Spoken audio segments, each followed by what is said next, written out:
depending on the time it is when you are watching or listening to this week's episode of the CRICKETher Weekly, which is episode 205. Now, Sid, we are recording this actually a few days earlier than usual. It's Thursday, so if anything's happened on Friday, Saturday or Sunday morning, then we won't be talking about it. So sorry about that. We'll have to talk about that breaking news next week. Sid's disappearing off for a skiing holiday. I'm disappearing off to Cardiff for a cricket research conference, which I'm really excited about. So we're recording today. You're just going to have to put up with it, folks. Sorry. But that means that we are on the eve of the Women's Premier League as we're recording this. It hasn't started. Lots of things we say could prove to be nonsense, but we're just going to take that risk, Sid. We're going to throw caution to the wind, aren't we? Yeah. So this is our Women's Premier League addition to preview podcast. So Sid, last year we had a couple of teams in the first WPL who were incredibly successful. The two teams in the final, Mumbai Indians and Delhi Capitals. So those two standout teams from last year. How do you see it playing out this year? Yeah, as you say, last year we had two teams at the top that finished the ladder stages on 12 points. It was a very evenly spaced table because we then had UP Warriors on 8 points and then two teams at the bottom both on 4 points. And I think that those two teams on the top, Mumbai Indians and Delhi Capitals, will probably be the ones that end up on top again. That's my prediction. And I think the two teams on the bottom, I'm afraid, are going to be the same two teams as well. So I can see it playing out very much the same kind of way. I mean, it's T20 cricket, anything can happen, all that stuff. And if someone puts on a good run of form, if Smriti Mandana decides that she's going to suddenly have the run of form of her life and hit 700 runs in 5 games, that could all change very easily. But overall, I think that the Mumbai Indians and the Delhi Capitals remain the two strongest teams. And partly that's because, for example, Mumbai Indians, let's talk about them first because they're the reigning champions. They actually didn't really have to take any risks in the draft, did they? They had the sort of luxury of just being able to kind of wait it out and be very targeted. Yeah, both those teams didn't do too much work in the draft, particularly on the overseas side. And Mumbai Indians in particular, they obviously went into the draft going, well, our focus is going to be on finding an international fast bowler. They want to improve their fast bowling, so they brought in Shabnam Ismail, who's a great signing, and someone that's she's not playing international cricket anymore, but she's been playing in South Africa, and she's a very fit person, so she won't have let her fitness go at all. And they were able to go into that draft and go, this is what we want. We don't need to worry about kind of balancing that against any other wants that we might want. And we can just focus on that. And so they were able to get one of the best fast bowlers in the world, and that's going to be their key change. It's not great news for Issy Wong though necessarily, yeah, who's done an interview with CRICKINFO this week, maybe even just yesterday, talking about how she's really going to try and use WPL to sort of manoeuvre herself back into England contention. John Lewis has also said that he sees WPL as really important for development, but given that they've just hired Ishmael, is Wong actually going to get a game? Well, yeah, I mean, that's the question, isn't it? I mean, obviously, very similar kind of players in a way. I mean, they'll both can hit a few runs quickly, if necessary, but it's that whole thing of they're the players that will come in and bowl fast. And, I just think that probably Ismail was kind of signed as, a replacement for a replacement's probably the wrong word for it, but she was signed to take Wong's place, so then Wong will back her up. So I think the Wong only plays probably if Ismail, needs to sit out of some games if she needs to be rested. I mean, that's a tricky one, isn't it? Because Issy Wong did have a really good WPL last year. I think, she had a mixed WPL, to be fair, I think. She took a hat-trick. She took the hat-trick, yeah, I mean, but... Yeah. That grabbed the headlines, but then between times it was a little bit uneven, wasn't it? Yeah, okay. And I think it's a fair call for them. I think they make themselves a stronger team. I mean, come on, look at it. If you had a choice between playing just one of them in your team, who are you going to pick? That's it, isn't it? It's no shade on Issy Wong, but Shabnam Ismail is one of the best fast bowlers in the world. And we're talking about a team that's led by Charlotte Edwards. She knows how to recruit players that will supplement and complement her team. She does that, and she doesn't make any bones about doing that. So I think you're right that Mumbai Indians are a very strong outfit indeed. They've obviously got Jilan Goswami as their bowling coach and mentor. and I interviewed her for The Guardian, and that was really interesting to hear her thoughts on basically how the WPL is really just totally shifting the landscape of Indian women's cricket, and it's just so exciting. And I just think a team with those two at the helm is always going to be a very strong team, because you've got so much experience and expertise and knowledge and understanding of the way in which kind of women cricketers' minds work and the way their bodies work, because those two have got 40 years of international cricket between them. I mean, it's ridiculous. Anyway, so yeah, Mumbai Indians looking strong. Their big rivals, Sid, are the Delhi Capitals, who were obviously in the final against them last year. I think those two are playing the opening fixture of the tournament on Friday. So by the time you're watching this, we'll know what's happened there and how that's gone down. But yeah, Delhi Capitals looking strong as well. They've maybe got a problem with having too many good players, which is one of those, it's like, nice problem to have. Yeah, I mean, that's Alice Capsey's team, and I guess one of the questions is, does Alice Capsey get a game? Because you've got Marizanne Kapp and Meg Lanning, providing they're both fit, you'd expect them to play every game. Yeah. Then you've got Annabelle Sutherland, who's very much the woman of the moment. She absolutely is. Hit that 200, the fastest ever double century in a women's test.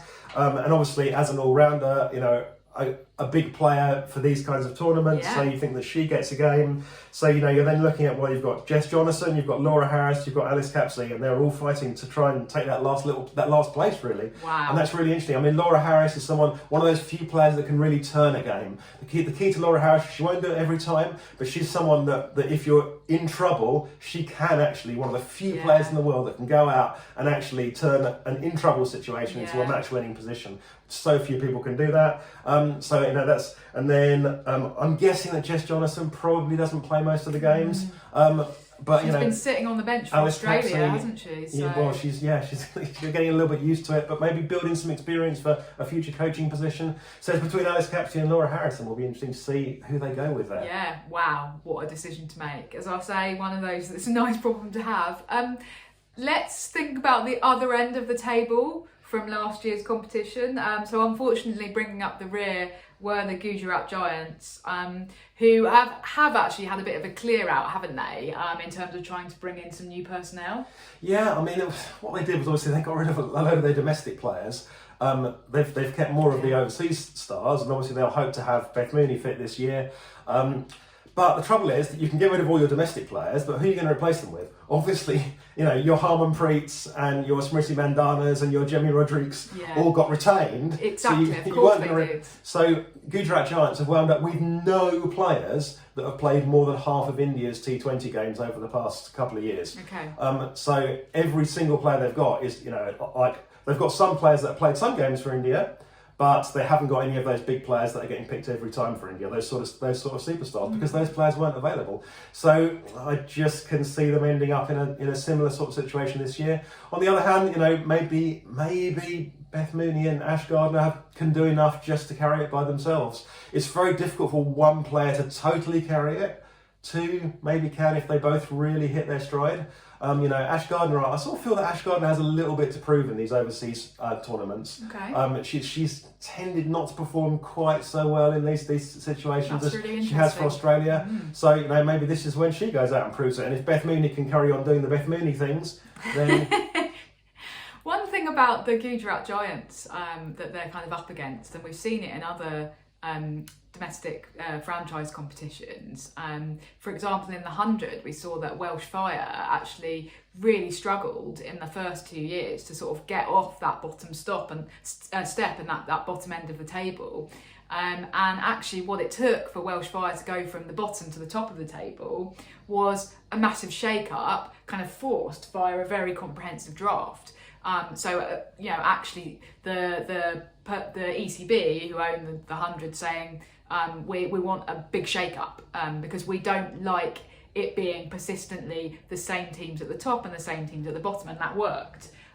So I just feel that in WPL, your risk is for the team who finished last in the first edition is that they then become the perennial losers until the BCCI kind of forces more of a major shake-up of the teams. Yeah, and they have done it in the past in the men's IPL, haven't they? They have taken that decision. So you think at some point that there will be a total or a near total yeah, I mean, redraft, at some point there's potentially going to have to be, because we're at 5 teams at the moment, and you'd think that they're going to want to expand it eventually. Yeah, definitely, yeah. And that obviously that would be the moment to do that total redraft. But I think you're right that until that total redraft happens, then Gujarat Giants are probably going to struggle. And they have got the only associate player this year, haven't they? So they've signed Katherine Bryce because there's this sort of this rule where it's almost like an associate loophole, because you can play an extra overseas if they're an associate player. And we saw Tara Norris in the first year of the competition actually having some success in that role, but not retained. And so we're in a situation where we've still only got one team taking advantage of that associate loophole. So it's very interesting. Do you think they're going to keep this rule? Well, I mean, they're not stuck with it, but I suspect they will keep the rule. Yeah. But I mean, it's a great opportunity for Bryce, isn't it? Definitely. Because I think that she probably will play, because they have got a weakness in their domestic players. And if she can go out there and perform, then that's great for her, and it gets her more experience, gets Scotland more experience. I mean, obviously, if you're Scotland, you're still always sitting there with Bryce in particular, going, well, the trouble is that if she performs too well, then England are going to snatch her. But that's just the risk you have to live with being Scotland, unfortunately. But good luck to her, and hopefully she can take advantage of that. Yeah, absolutely. I mean, I don't see that the associate rule kind of does anyone any harm, and as you say, for some teams and for some players, it's very beneficial. So I guess that it will continue to be there in the background, sort of rumbling along, and some teams may take advantage of it. Anyway, best of luck to Katherine Bryce out there. The other team who struggled in the first year of the competition, Sid, were RCB, Royal Challengers Bangalore. They brought in Kate Cross this time around, which is actually a really interesting signing, given that she isn't a kind of automatic selection for England in the 20-over format, but potentially a bit of a genius signing, right? Yeah, I mean, is she a little bit of a social media signing? I mean, RCB are the social media team. We've seen them do some wacky things on social media over the past week. They've got more hashtags than I've had hot dinners this week. And Kate Cross is someone that's a very high profile player. Even if she's not part of England's regular T20 team. So that boosts their profile, and that's also something that's going to be important for these teams going forward. And I think we're going to talk about that a little bit more in a minute, aren't we? Yeah, definitely. Yeah, no, I think it could potentially be an inspired signing, because if you in this early stages of the competition, if you can get that fan base and really develop that, then that's brilliant, and that bodes really well. I think Kate Cross will wind up selling a lot of shirts potentially. Yeah, exactly. So. One thing that potentially was a reason for RCB struggling last year, Sid, was a bit of difficulty with Smriti Mandana being the captain. She's obviously the captain again, and so are they gonna find that tricky? Do you think? I mean, I just don't think that she's really cut out for the captaincy. I don't. I mean, it's clear that she's going to be the next India captain, and she'll presumably carry on being the captain of RCB, but I don't think she's the best choice, and I think it affects her game, and I don't think it improves anybody else's game. But it's a decision that's been made. They've got to live with it. She's got to live with it. She's got to find a way of being the captain and maintaining her game, which has kind of fallen off a bit over the last year. I mean, we talked a little bit about this issue last week with Laura Wolvaert. The difference is that if South Africa can find another captain, then Wolvaert has a good case to say, look, it's really impacting my game. I feel that in this instance, because of the way the BCCI have selected the captains and kind of gone, we're going to have the most high-profile people, our most high-profile domestic players as the captains, then that she's kind of stuck with it, and she's got to make the best of it. As you say, she's got to find a way of dealing with it, right? Yeah. Okay. Mid-table, Sid, the team that we haven't mentioned yet, the UP Warriors, who I always want to call the Up Warriors, which I know is just wrong, but it's just the way my brain works. So the Up Warriors, strong batting lineup. They've signed Danny Wyatt, who really oddly didn't get a gig in year one, and they've also got Jamari Atapatu coming in. So great for them. Yeah. Anything else to say about the UP Warriors? Well, I mean, they've got, Alyssa Healy's leading them, so, she's, a great player. They've got the best T20 bowler in the world, Sophie Eccleston, so they're their 2 guaranteed picks. Yeah. And then they've got, luxury of, thinking, well, one of Chamari Atapati with Danny White, you'd think is probably going to be on the bench, for example. Wow. What a luxury to have. Yeah, okay. So let's think about the tournament kind of overall, now that we've been through all the teams. I guess it's kind of universally viewed as being a really big success in the first year, and a lot of talk about why on earth didn't it happen earlier, given how successful it was in terms of crowd numbers, in terms of eyeballs via broadcast and things like this. Those kind of metrics, it's definitely been successful by. I suppose I'm just sort of sat here going, well, what if any are the kind of risks going into the second year? Do we feel that the WPL as a concept has anything left to prove? What do you think, Sid? Does it have anything left to prove? I think it does have something to prove in the sense that it needs to show that it can make itself work over the longer term. I think one key aspect of the whole thing is the fact that we're starting to break out of this sort of almost one city kind of tournament. So last year's tournament all took place in Mumbai and in Navi Mumbai. So that's actually 2 cities, but they're right next to each other. So it's basically one geographical kind of super city, if you like. They've broken out into 2 cities this year, which makes a difference, but we still haven't gone full home and away, which means it's a challenge for some of those teams to kind of build up local fan bases when they don't have any home games. And that's something that the BCCI definitely need to work towards, because the BCCI want ultimately the teams to thrive and to get spectators through the door. BCCI's ultimate aim here is that the television money that they get from all this doesn't fund the teams, it funds the BCCI. The teams fund themselves via sponsorship and people through the gates and local deals and things, and then the BCCI take all the TV money. So the BCCI need to work towards that, but it's going to be a challenge to get there. We've got 2 cities this year. Are we going to go full home and away next year, or are we going to have 3 cities? How are they going to work that? And the other thing is that the more cities you're in, the longer the tournament needs to be. Now, why is this important? It's been important because there's been a lot of talk about this international window and the fact that, we've kind of broken through into England's tour of New Zealand, for example. And yet, if we had full home and away programme, the tournament would need to be much longer to allow for the players to travel between A and B. So it needs probably a week longer, and it would have been pushed even more into England's tour of New Zealand. Yeah, there seems to be this idea. How long is that window going to be? There seems to be this idea knocking around that window will be agreed definitively amongst all of the cricket boards. But that perception of events is very much being driven by things that John Lewis has said in defence of the fact that he's going out to coach in it and some of his players are having to make a decision between staying and going on the New Zealand tour, etc, etc. So he said, very confidently, there's going to be a window next year. And CRICKETher did an interview with Nat Siver-Brunt this week where she said, there'll be a window next year. It was just a bit of a weird one this year, having to choose and having to make that decision. But I feel that they're speaking more in hope than in actual anticipation that, somehow all of the world's cricket boards are going to sit down with the BCCI and be like, right, let's hammer out this window, folks.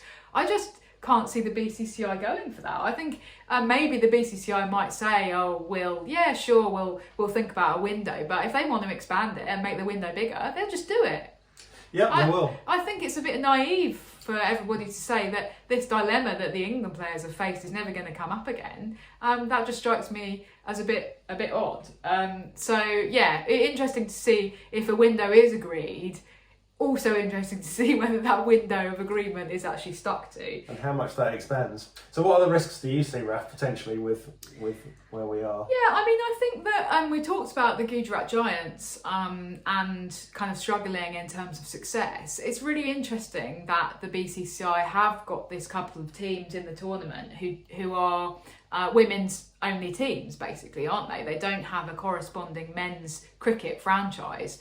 We've seen in England just recently that the ECB have diverted away from that route of having independent standalone women's teams, and they're now going back to a situation where all of the women's teams are going to be totally branded in with the men because they've decided it's too difficult to develop an independent women's team fan base. So it's very difficult to build up a fan base when you're just a women's team and you're just starting out. So the BCCI are persisting now with this idea of having like the Gujarat Giants as a women's team and not a men's team. I just wonder how successful is that going to be. I feel like quite passionately that I want it to be successful, but at the same time, it needs success on the field to make that happen, yes. And that's what UP Warriors have done. UP Warriors have had a bit more success on the field, Yeah. so it feels a bit more solid. I think that the risk is that, you know, when we come to that full home and away thing, that there'll be no fans for Gujarat Giants. Yeah, Because exactly. if they've been losing for 3 years, exactly. then who's going to want to come out and watch you them? haven't got your existing men's fan base to peg it onto, and you also haven't got the results on the field. That's exactly right, Sid.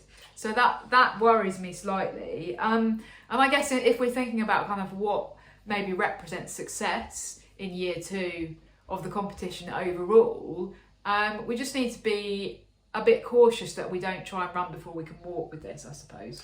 Yeah, I think that success is repeating what happened last year very much. I mean, it is true that they need to pick up. And, you know, if the BCCI want the franchises to kind of float freely and the BCCI to just take the TV money for themselves and the franchises exist, you know, on their gate receipts and their sponsorships and things, then obviously things do have to take a substantial step up at some point. But I think this year, success is maintaining their momentum. Okay. I don't think we should be looking for them to double their crowds or double their TV audience or anything like that. I think this is about kind of building and not trying to, as you say, run before they can walk. Yeah. So consolidation. Yeah.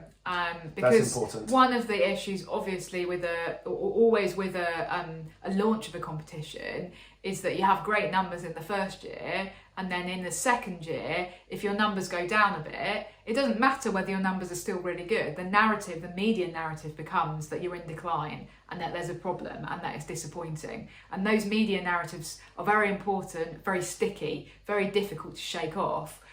So let's hope that we don't have any idea about ticket sales, really. We don't know what it's going to look like. But let's hope that they can at least kind of consolidate where they were in the first year. Absolutely.